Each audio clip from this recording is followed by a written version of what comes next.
Hi everyone, welcome to my channel. Plastic స్పూన్స్ని home డెకరేషన్కి ఎలా యూస్ చేసుకోవచ్చో ఇవాళ చూసేద్దాం. కొన్ని ప్లాస్టిక్ స్పూన్స్ని తీసుకొని ఇలా వీడియోలో చూపిస్తున్నట్టుగా కట్ చేసుకోవాలి. ఇలా కట్ చేసుకున్న తర్వాత వీటికి గోల్డ్ కలర్ స్ప్రే పెయింట్ కానీ లేదనుకుంటే ఇలా ఎక్రిలిక్ కలర్ కానీ వేసుకోవచ్చు. నేను ఇక్కడ ఒక సైడే వేసుకుంటున్నాను, బ్యాక్ సైడ్ అలా వదిలేసాను. ఇలా వేసుకున్న తర్వాత పూర్తిగా డ్రై అయిన తర్వాతే మనం యూస్ చేసుకోవాలి. ఇప్పుడు ఒక కార్డ్బోర్డ్ని తీసుకొని ఇలా నేను వీడియోలో చూపిస్తున్నట్టుగా చిన్న చిన్న పీసెస్ కింద కట్ చేసుకొని తీసుకోవాలి. ఒక్కొక్కటి ఒక 2 సెంటీమీటర్స్ వెడల్పు ఉంటే సరిపోతుంది. ఇలా కట్ చేసుకున్న తర్వాత వీటిని ఇలా రౌండ్గా సర్కిల్ షేప్లో కట్ చేసుకోవాలి. ఇలా 5ని కట్ చేసుకొని తీసుకుంటే సరిపోతుంది. ఇలా కట్ చేసుకున్న కార్డ్బోర్డ్ పీస్కి ఇలా గ్లూ గన్తో గ్లూ అప్లై చేసుకుంటూ ఇలా స్పూన్స్ని అతికించుకోవాలి. నేను ఇక్కడ ఒక్కొక్క దానికి 5 అతికిస్తున్నాను, ఒక ఫ్లవర్లా కనిపించడానికి. ఇలా మీకు ఫ్లవర్కి ఎన్ని పెటల్స్ కావాలో అన్ని ప్లాస్టిక్ స్పూన్స్ని ఇలా అతికించేసుకోవాలి. అదేవిధంగా మిగతా వాటికి కూడా అతికించుకోవాలి. ఇక్కడ నేను మొత్తం 5 తయారు చేయాలనుకుంటున్నాను కాబట్టి మొత్తం 25 స్పూన్స్ తీసుకొని తయారు చేసుకున్నాను. ఇప్పుడు ఒక గోల్డ్ కలర్ ఫోమ్ షీట్ని తీసుకొని ఇలా చిన్న చిన్న సర్కిల్స్లా కట్ చేసుకోవాలి. ఇక్కడ మనం మొత్తం ఎన్ని ఫ్లవర్స్ తయారు చేసుకుంటే అన్ని సర్కిల్స్ని కట్ చేసుకోవాలి. ఇలా కట్ చేసుకున్న తర్వాత వీటిని ఫ్లవర్కి మధ్యలో గ్లూ అప్లై చేసుకొని షీట్స్ని అతికించేసుకోవాలి.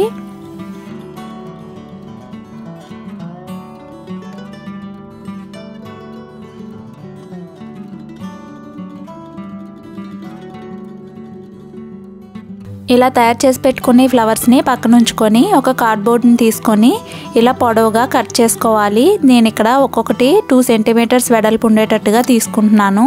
పొడవు అనేది మన ఇష్టం, ఎలా అయినా తీసుకోవచ్చు. ఇక్కడ మొత్తం 3ని కట్ చేసుకుంటున్నాను.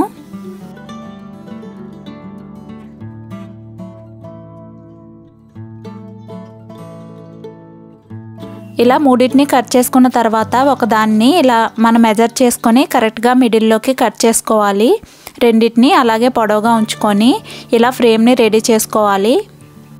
ఇక్కడ ఒక రెక్టాంగిల్ షేప్లో ఉండే ఫ్రేమ్ని తయారు చేసుకుంటున్నాను. ఇలా అతికించేసుకుంటే ఫ్రేమ్ రెడీ అయిపోతుంది. ఇప్పుడు ఒక వైట్ కలర్ A4 షీట్ని తీసుకుంటున్నాను. దీన్ని ఒక 3 పార్ట్స్ కింద కట్ చేసుకోవాలి.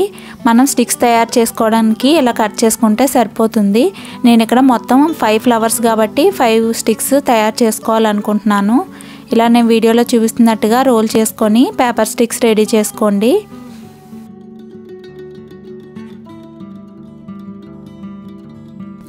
ఇలా రెడీ చేసుకుని 5 స్టిక్స్ని బెండ్ చేసుకోవాలి. ఇలా ఎటువైపు అయినా పర్లేదండి, ఇలా చేత్తో ఇలా బెండ్ చేసుకుంటే సరిపోతుంది.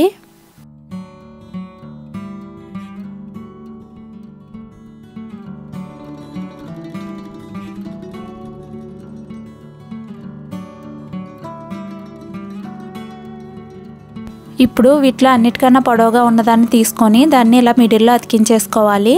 మనం అతికించుకున్నప్పుడు ఎడ్జెస్ అనేవి ఇలా గట్టిగా ప్రెస్ చేసుకుంటే ఈజీగా అతుక్కుంటాయి. దీనికి ఫెవికాల్ యూస్ చేసి అతికించుకుంటే సరిపోతుందండి, గ్లూ గన్ అవసరం లేదు.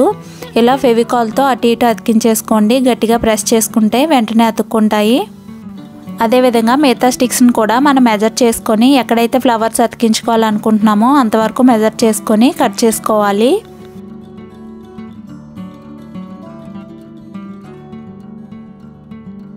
ఇలా మెజర్ చేసుకున్న తర్వాత వాటిని కూడా అతికించేసుకోవాలి.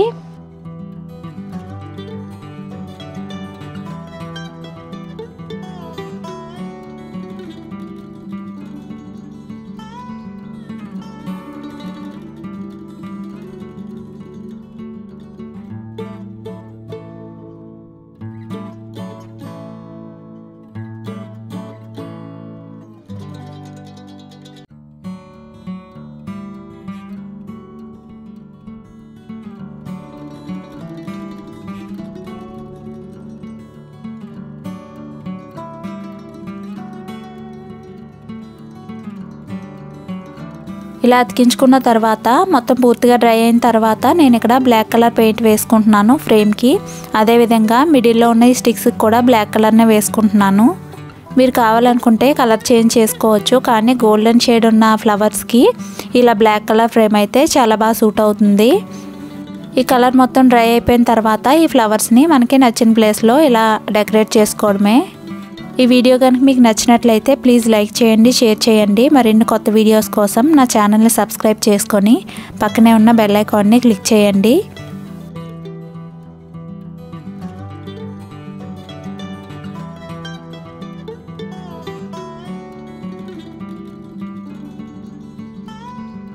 ఈ ఫ్లవర్స్ని అతికించుకున్న తర్వాత దీన్ని హ్యాంగ్ చేసుకోవడం కోసం బ్యాక్ సైడ్ని వూల్ని కానీ లేదనుకుంటే డబుల్ టేప్ని కానీ అతికించుకోవచ్చు. ఈ వీడియో మీకు ఎలా అనిపించిందో కామెంట్ సెక్షన్లో తెలియజేస్తారని ఆశిస్తున్నాను. Thank you for watching.